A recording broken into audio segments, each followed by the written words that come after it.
Hello everyone, this is Jason Lejeune from Gridiron Football. I'm here with Reginald Ware, head coach of the Terre Haute Trojans. Coach, thanks for joining us for Gridiron Football Media Day once again. Yeah, thank you for having me. I really was looking forward to this opportunity. It's kind of hard to get here, but we finally got here. Yeah, never too late, never too late. I know we had our big day on Friday, and we got a couple teams. Y'all not the only one. We're going to have a couple teams coming in before the season every now and then to talk about their team coming up. And this, I believe, for you, we just talked year 3 coming up for the Terre Haute Trojans. And you're coming from really the middle school ranks, had a lot of success right there. And just now that you get a chance to really witness these guys grow, how's that really been, that transition been for you, really seeing a lot of these guys grow into year 3? Well, I got to tell you that it's been like a kind of little culture shock seeing the difference on the back end as to getting them early and developing their skills. And being at a school like Terre, I always tell people like this, most of the kids you get, you're going to have to develop skills anyway. So it was a good thing that I had that middle school background to come to Terre High School, because most of the players we inherit or get there coming to the school, we have to like go back to basic fundamental skills, get them prepared to play football. But it's so good to see these young men. I see some young men that I started at Terre and got to know when they graduated school. It's an awesome feeling to see those kids doing well right now and working out there in the world today. Well, Coach, you brought 3 guys with you here today, and usually a lot of coaches bring guys that either going to be the most impactful guys for them, or just guys that are just really senior leadership type of guys. So you brought 3 guys with you today. Tell me more about them and why you decided to bring these 3 specific players. Well, like the first guy, Eldon Spears, man, really just stand-up guy, man. He been with me since middle school, and he never let me down. He been 100% practice, 100% workouts, just everything. And I see the program in him. What I expect the program to be and where I expect the program to be with kids like him, that's what I see with this guy. Awesome leader, fierce competitor on the field, not afraid to voice his opinion about things, and just really just being my go-to guy on, hey man, let's get it together on that football field. Lamar Lawrence anchors that offensive line down. One of the smallest guys, but trust me, he has the ability to get all the other bigger guys who are much bigger than him to comply and do what they're supposed to do as far as like when we out there on the field. And of course, Adrian Coleman, guy just didn't know his own abilities. I mean, he just thought he was an average kid. I said, no, you're a little special, more special than that. And I just see a lot of growth in him, and I think this is going to be his year. A lot of people don't know who he is. So. Correct. And we just invited Adrian to play in a Gridiron Football bowl game, and he got a chance to get surprised a little about that. I know he was a little shell-shocked by that, but we're really excited about him getting that invite. Now, Coach, we're going to talk more about just really the off-season. Just how's the off-season been, the spring, summer, we're approaching fall, but how you really seen this team progress through the off-season? The off-season, like I said, one of the good things is that you have a core group that understand, and we done had about 20 to 22 kids. I know in our district you need a bigger number than that, but I can remember when I first came there, I really couldn't get about 3 or 4 or 5 kids to come out and do it. So it's a growth process that's happening. It's just a slow growth. And like I say, I think that's based on some of the stuff that we had going on long before Coach Ware ever thought about to be the coach at Terre High School.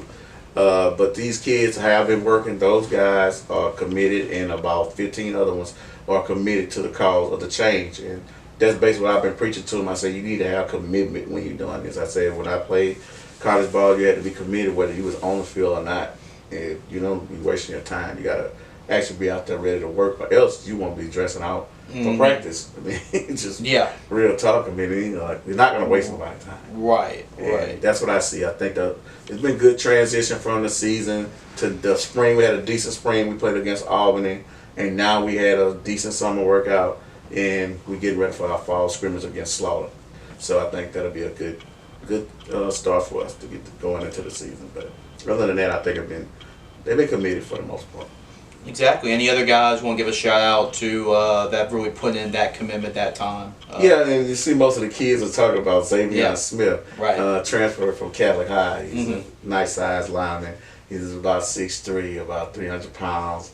and he can move pretty good. That's a good combination to have. He can move. Mm-hmm. And I can honestly tell you that he's been working out in the weight room, and he's looking good for us, like strength wise. Even Lamaro, who's out there right now, he might be short in stature, but he's one of the strongest guys on the team, and he know how to apply that strength on the football field. He does excellent blocking and stuff like that. We don't. I think Glenn Wisham, he one of the guys that came with me as well. Mm-hmm. He's been working hard, and I think he's gonna make a difference on the offensive line. And Demarion Bell, he's another player just like Adrian Coleman is, but got a little more work to do with Demarion. Mm-hmm. But he's still a hard worker, great on that field, and I just think he's gonna make a difference as well.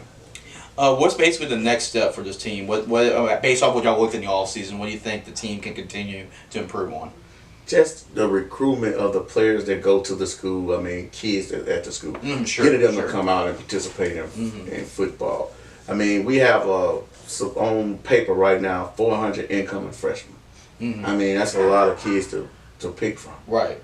Terra High School is going to be somewhere around 1,000 kids. I mean, being the greatest thing I've seen since I've been there is we're probably going to be a C school. And that's something to applaud in itself.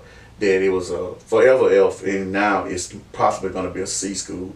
And you have stopped some school choice out that I think was hurting us, giving them opportunity to go to other school when I think we was a school. You just got to put everything together. I think everything is coming to play now to turn the school around. I mean, it's right there. I think athletically, a lot of things are going to change. We already made the change in baseball, soccer, and what the other one is. And those sports. Mm-hmm. I mean, those sports are changing it and building some type of positive momentum at the school. And I think it's going to be something great this year.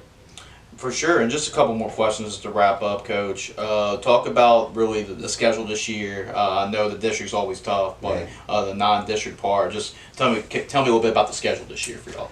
The only thing I don't like about it, and I've been trying to, my last 2 years, I've been trying to tackle it. But my voice be silenced every time. You know? Like, who are you? so it's a 19 district, and you got 8 district games. Yeah. So you got 2 choice games, and the district not soft or anything like that. Right. I mean, you have some schools who are like challenging, like we are Bel Air and Broadmoor, but it's a certain situation that occurred. Sure. But still, other than that, you got McKinley, Plaquemine, and Struma. Yeah. West Feliciana, Bruley is like, and you got to play all these, and it's nowhere around it. So you get a chance to do. We finally got out the contract, and we got some teams I think we should be competitive again. Obviously, we got Baker, who was pretty tough. They had a nice season last year, and you got mentorship, who's going through a coaching change. Because Keith Woods went to Capital. Right. So, but yeah, those things are. Hey, man, it's a tough district. I'm not gonna even sugarcoat that. So if you're not there to work out and be committed, you're gonna have some problems and issues. I mean, right now the numbers hurt them, but I just think if we get those numbers up, that's the thing I want to work on, getting some numbers up and putting those kids out there on that football field. Absolutely. Y'all play up in class too. Y'all play what 4A. 4A. So technically, we are a true 4A school. Yeah. But if we keep those numbers like they are, we'll be pushing 5A in the next classification. It'll be a 5A school. Those numbers stay the same. Oh, absolutely, for sure. And then just also just wrapping it up as well. You're not as good. You're only as good as your staff, right? So give a shout out to some of your assistant coaches. Assistant coaches, we got Coach Elliott Wilkins. I know you might be familiar with him. He used to be Broadmoor head football coach. And he was coming from the Coach Brewster Price. We got Ryan Williams, who's a part of that staff as well. Donna Burnett, Ty Jackson, whom I coach in middle school. He come from our middle school coaching as well. He played for me in middle school. He's on that staff. Lawrence Hayes, he's an excellent football coach. He's on the staff. And I like my athletic director is Coach Marcus Mitchell, who was the basketball coach at Terra High School for about 13, 14 years. But other than that, I think they do a good job. And Mr. Smith, I can't forget Mr. Smith. He's our CCP coach, and he does a lot of work for us. And his wife, Jadon Smith, they do a great job in assisting us with things to get done for the football team, whether it's feeding them, get them relocated to certain areas, hydrating them or whatever. But Mr. Smith is on the coach that coach the D-line and O-line. So yeah, those are phenomenal coaches, and they all help in trying to get this thing together. I mean, it's a lot of moving parts trying to get a school like Terra High changed based on the location where everybody's from. Other than that, though, yeah, I think we got a good coaching staff. And finally, Coach, last question, just for the Trojan fans out there, for just basically give them a message to come and support y'all, and what kind of overall team they should be expecting this year when they go out and support y'all on Friday nights. I just think that you guys should come out and support Terra High School athletics. I mean, the support we had last year was good, and I think you're going to have a good, strong, physical football team on both sides of the ball. And you're going to see some excitement for us the plays that we have. A lot of motivated kids. They've been working hard all summer. Come out and support your Terra Trojans. Absolutely, Coach. We'll have more on our website, gridironfootballusa.com. We'll have more from our interviews, and we'll also even post a schedule just in case if y'all want to get updated and keep track with the Trojans and see when you want to see them. But go make sure to support them. I know Coach Reginald Ware does an excellent job with his young men in developing them. So make sure you go check out the Trojans this year. And for all of our content from all of our schools we cover at Media Day, make sure to go to our website, gridironfootballusa.com.